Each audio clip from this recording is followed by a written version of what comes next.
Hey guys, I hope you're doing well out there. We have reached the end of our Road to Disunion unit. The test is going to be on Thursday of this week, and tomorrow we're going to go ahead and do a review lesson where you'll see the review sheet. You'll work through some sample questions. The review sheet is in the materials section on Google Classroom, though, if you would like to get a head start on studying for that. Okay. Today, we're going to review the last 6 events that we covered because there's a lot of them, and we're going to review some argumentation and keep practicing that. So I'm going to start by reviewing those events. So right here, we have the 3 most recent ones we covered, and what I just want you to do in your social studies notebook, I want you to write down 1, 2, 3, and then for each one, I want you to look at these 3 different summaries, and I want you to match up the correct one with the correct event. So for each one, all you need to do is put A, B, or C. You don't need to rewrite everything. Just put 1A or 1B, whichever one you think is right. Okay? Go ahead and pause the video and answer those 3 questions. Okay, I'm going to assume that you have done that. So let's talk about this. Number 1, the Dred Scott decision. That is B. All right, that was the famous court case. Just recall that Dred Scott was an enslaved person, and his slaveholder and him moved to some various places, one of those being Illinois, which is free territory. So Dred Scott sues for his freedom and is like, I was in free territory for a while. I should be a free man now. And unfortunately, the Supreme Court did not see it that way. They ruled against Dred Scott, saying that he needed to remain an enslaved person, and essentially established for all future cases that enslaved people were property, according to the Supreme Court case, and that no matter where they went, they could never be free. And that, of course, made a lot of people in the North very upset and made the relationship between the North and the South even worse. Okay, John Brown's raid, that was A, correct answer. As a part of a plan to free a number of enslaved people, a man led an attack on a federal building.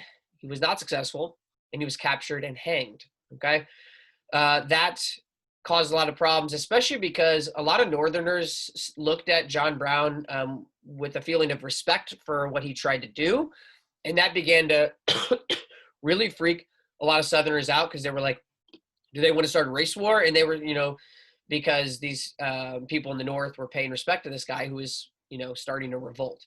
So that, again, pushed the relationship to the brink for the North and the South.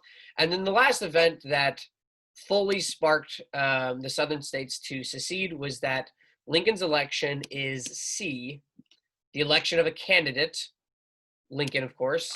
I meant to put a little adjustment there.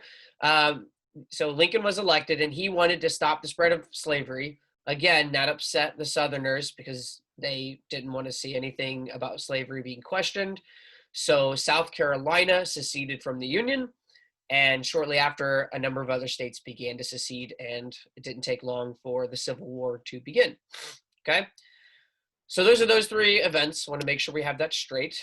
But the next 3 we're going to review, I think, are a little trickier just because they're 3 laws all about how to decide between free states and slave states. So you just got to find a way to remember each of them, okay? Let's go ahead and do the stop and jot. So the same thing, put another 1, 2, 3 under that in your notebook, and go ahead and match each of them up with the correct letter that explains the event. Go and do that now. Okay, let's go ahead and review these. I'm going to go ahead and just go over the definitions real quick, and then I'm going to go to a map to help help you visualize it. So first of all, number 1, Missouri Compromise. You got a bit of a clue here. It added Maine as a free state and Missouri as a slave state and created a line separating the free states in the North and the slave states in the South. Okay. Number 2, the Compromise of 1850. That added California as a free state, and it made Utah and New Mexico basically allowed them to determine whether they were going to be free or slave state based on popular sovereignty, right? A vote. And so then the last one, the Kansas-Nebraska Act, added 2 new territories, Kansas and Nebraska, and it allowed the slavery question for both to be answered by popular sovereignty, okay? Now, let's go to the map real quick. So I just kind of want you to see, I don't know, maybe this visual will help you remember this a little bit more. So for the Missouri Compromise, I think maybe the best thing to remember is that, it created that line, right? And you can see it sort of roughly here that separated free states and slave states. And that line was supposed to be sort of the new way of determining it, but how there ended up being issues related to that afterwards. So the line is the first thing, okay? And that's the Missouri Compromise created that line. And it was supposed to be that everything north of it is free. Any state that's added that's south of it is a slave state. The problem with Compromise of 1850 is that we got a bunch of land over here from the Mexican-American War, which wasn't actually technically considered a part of the Missouri Compromise. The Missouri Compromise only counted like land around here. And so they were like, well, what do? We don't have a rule set in place for how to pick this. So that's when they decided they would find a compromise. They would make abolitionists happy by making California a free state. And then they would make, either pro-slavery people or popular sovereignty people happy by just saying, hey, we'll let the other two territories decide on their own, okay, through a vote. And then the last one was the Kansas-Nebraska Act, which caused problems because that actually technically should have followed the Missouri Compromise still, and those should have been free territories. But there were issues around it, and basically they decided they would pass a new law that canceled out the Missouri Compromise and said that Kansas and Nebraska could also be determined by popular sovereignty. And that one, if you recall, caused the most problems because you had all these people pouring in from different states into both of those states, especially Kansas, in order to swing the vote to their side, right? And they end up starting fighting, it gets violent, and it just, again, makes the relationship between the North and the South even worse, okay? So those are those three events that are important to be aware of and to know the differences between them. Okay, so let's go ahead to,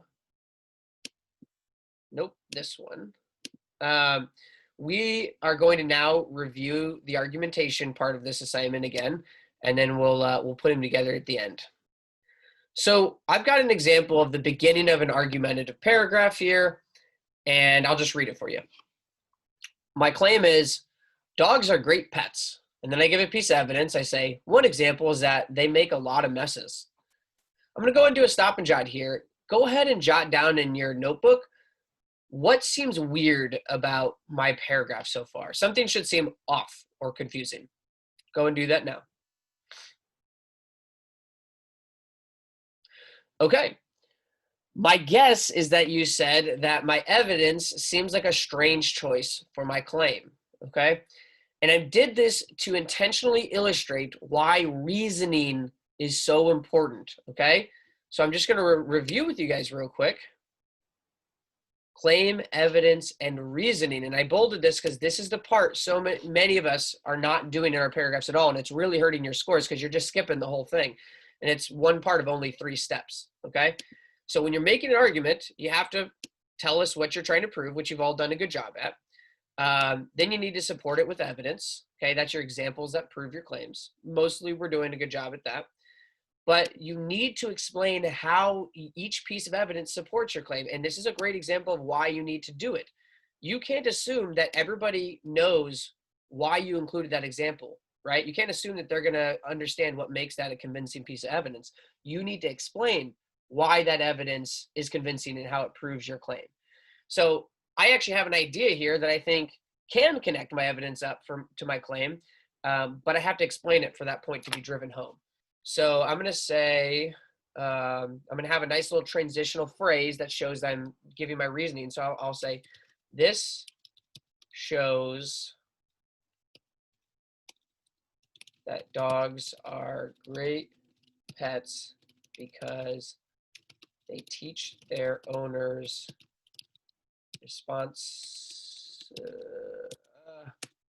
there we go. Let's just do that. Responsibility.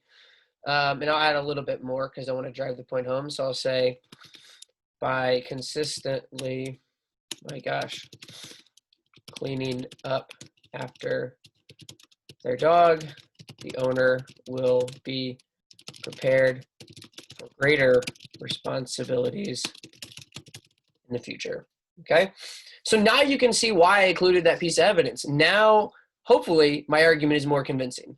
You still may not be convinced by it. You still may not think that animals making messes is a great thing, but I at least have a chance now because I've given you a sense of what I'm trying to show. Okay, so again, reasoning is when you've given your example, you stop, you think about why did I give that example? How does that prove my claim? And you explain that, right? And you typically want to start it off with some kind of phrase like, this shows that, or this proves my claim because, and then it's clear to your reader what you're doing. Okay, now I'm going to have you guys practice that yourselves with another example.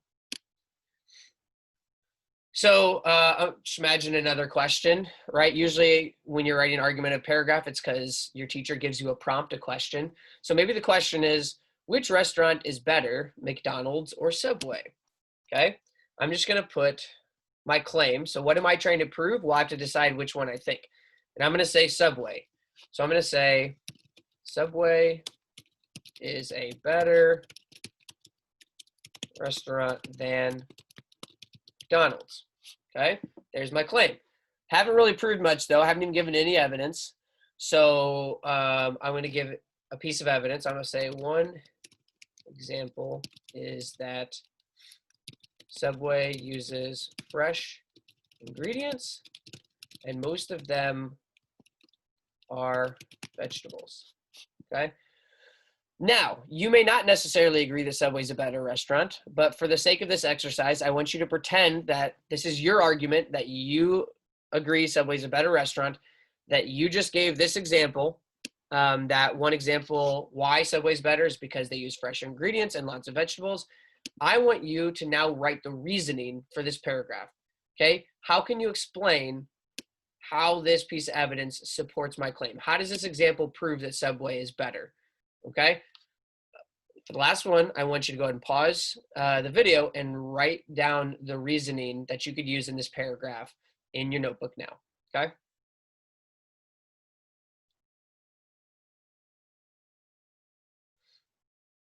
Okay, so hopefully the first thing you did for your reasoning is you have some kind of transitional phrase that cues your readers that that's what you're doing. So I'm going to say this proves that Subway is better, right? Or you could say this shows that Subway is better, or this proves my claim. But we need to really get used to those transitional phrases. This proves that Subway is better because it shows that Subway is healthier, right? That's the whole point that evidence really shows. It's trying to prove that Subway is healthier. And I'm going to add one more piece of evidence, one more sentence to my reasoning in order to really drive that point home. So I'm going to say this proves that Subway is better because it shows that, I don't have to say Subway twice, I'll say it. So it shows that it is healthier. By choosing Subway over McDonald's, you will feel better and likely have fewer expensive medical bills. Okay, this is where you really get a chance to be persuasive and drive your point home, right?